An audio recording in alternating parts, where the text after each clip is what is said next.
abantu bethandaza enkonzweni bavele njengabantu abazana noThixo, kodwa lapho besuka khona akekho uThixo. Yini engakusiza ukuba noThixo i-hour ezintathu phakathi kwabantu, kodwa xa ufika apho uhlala khona unaThixo, ukhonza ngomoya wecawa, awutholanga umoya kaThixo. Jesus. Besenza inkonzo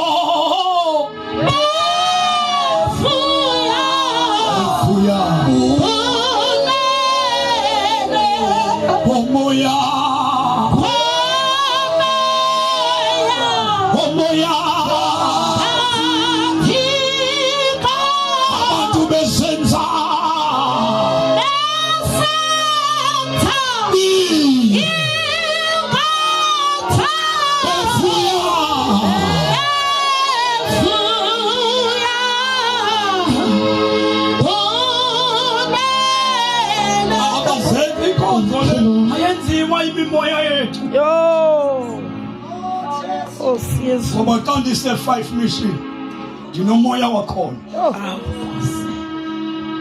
Yona le nto ndingamfuni umuntu ongekho 5 mission. Xa ndise wisile ndinomoya wamawisile, kanti mfuna omnye umuntu ongelo wisile, ngoba umoya wecawa wehlukanisa.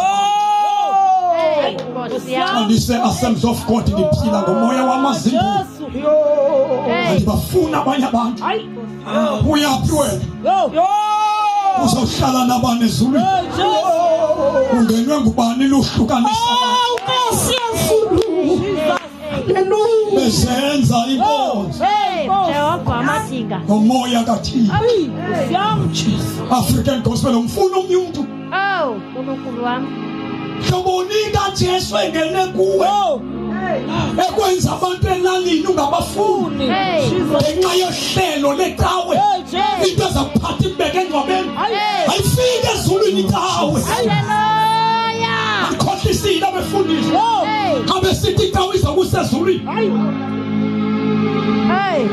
Akhohlisile abefundisi abethi bazawulisa kuthi inye indoda ayithi iBhayibhile indlela.